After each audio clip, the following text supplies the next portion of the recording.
December 31 అర్ధరాత్రి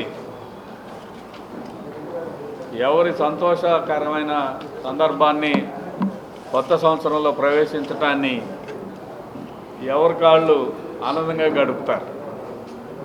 కానీ చిలకలూరుపేట నుంచి విడుదలైన రజనీ గారు గుంటూరుకు వచ్చి గుంటూరులో ఉన్న ముఠా తగాదాల నుంచి గుంటూరు ప్రజల్ని వైసీపీలో ఉన్న ముఠా తగాదాల నుంచి వైసీపీలో ఉన్న ముఠా తగాదాల నుంచి ప్రజల్ని దృష్టి మరల్చే కార్యక్రమంలో భాగంగా ఇటువంటి గొడవకి ప్లాన్ చేశారు.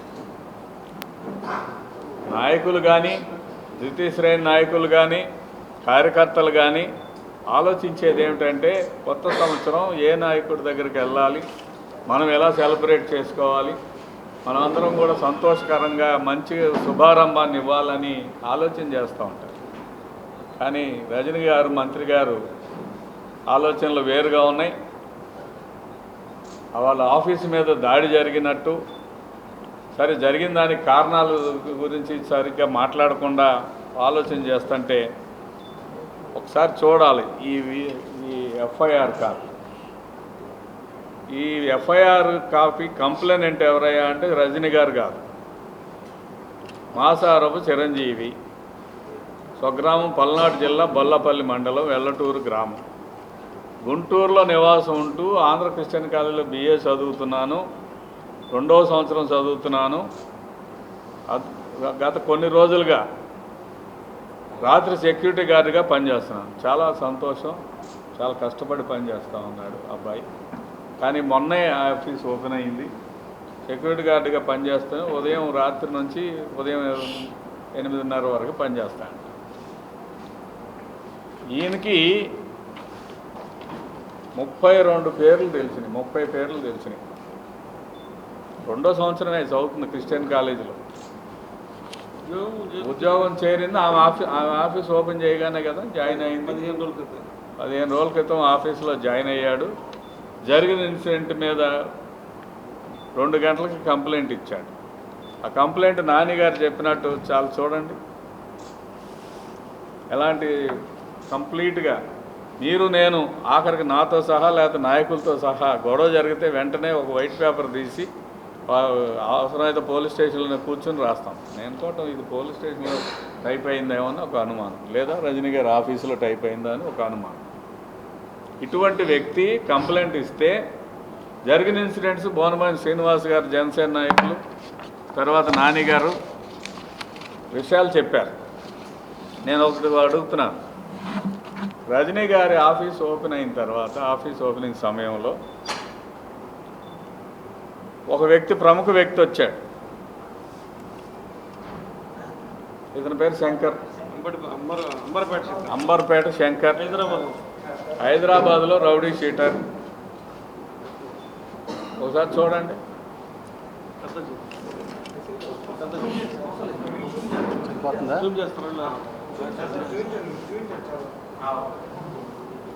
అంబర్పేట శంకర్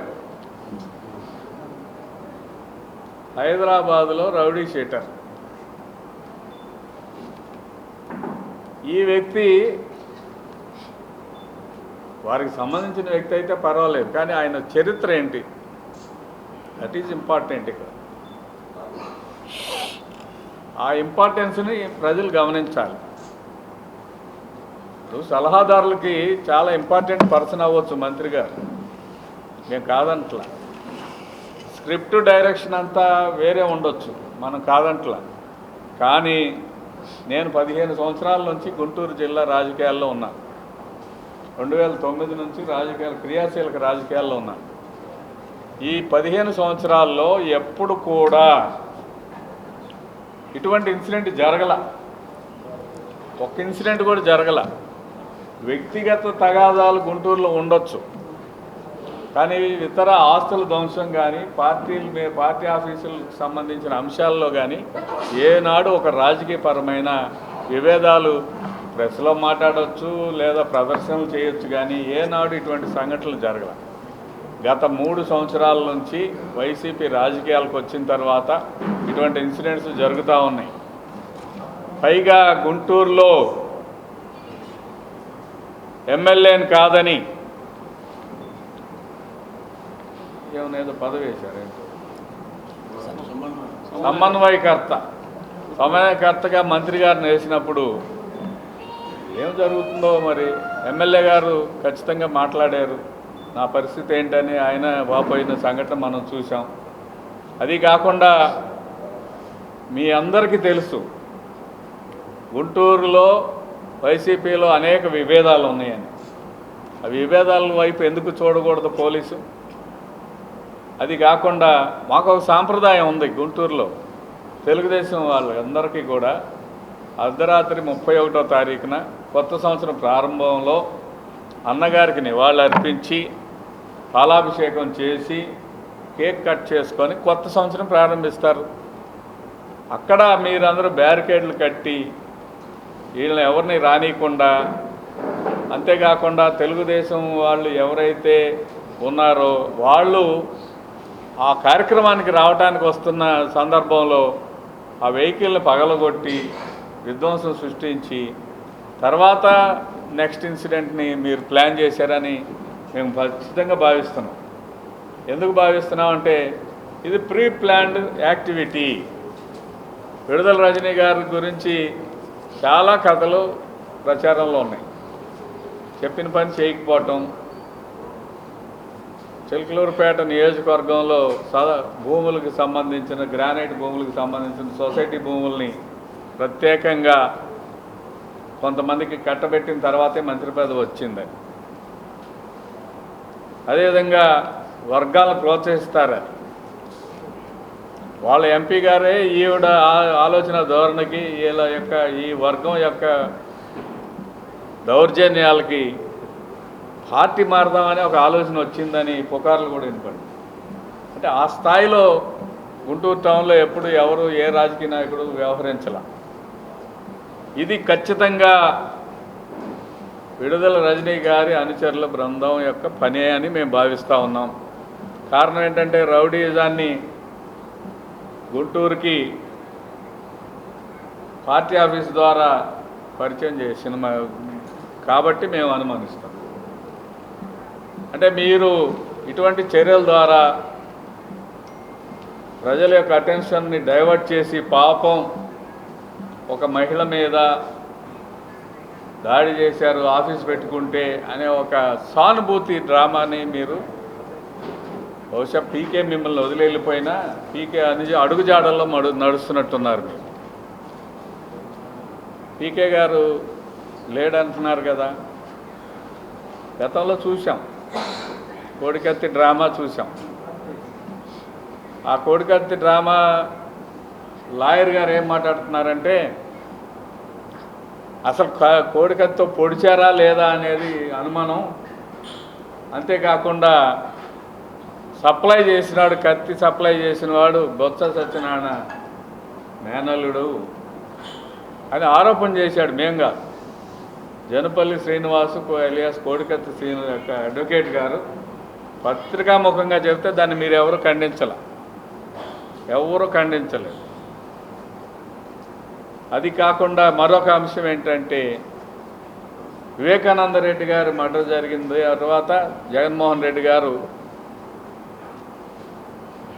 సిబిఐ ఎంక్వైరీ కావాలి, ఈ హత్యను చంద్రబాబు నాయుడు గారు తెలుగుదేశం పార్టీ చేసిందని నారాసుర రక్త చరిత్ర అని పేపర్లు వేశారు.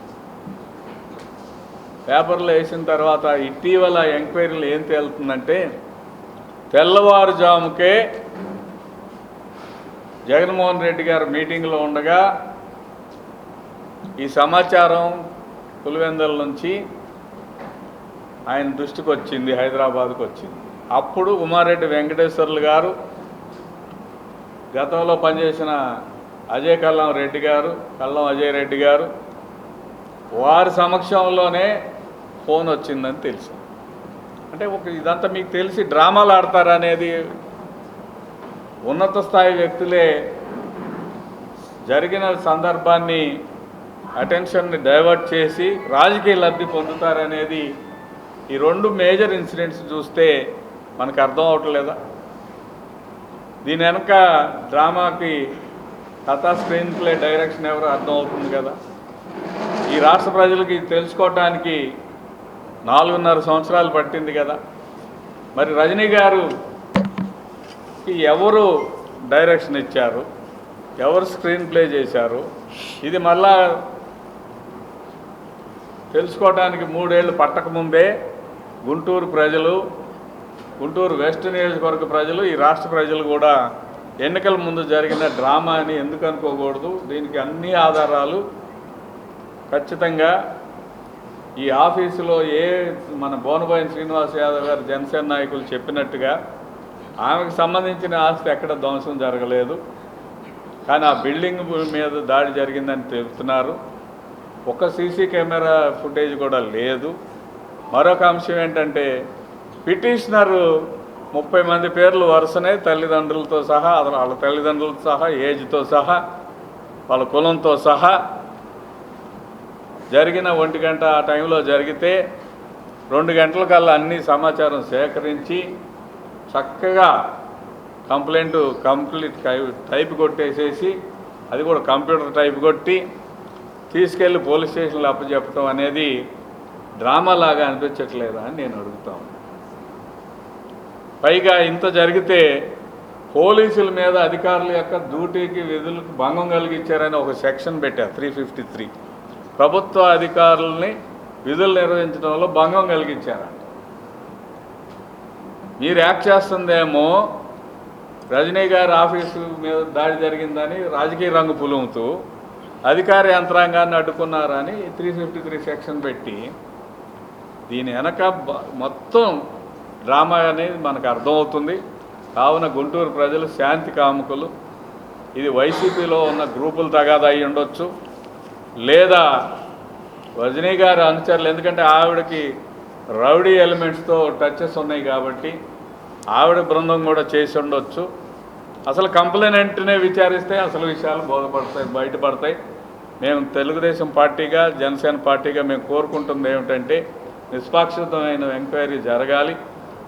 ఖచ్చితంగా రౌడీజాన్ని అణిచివేయాలి.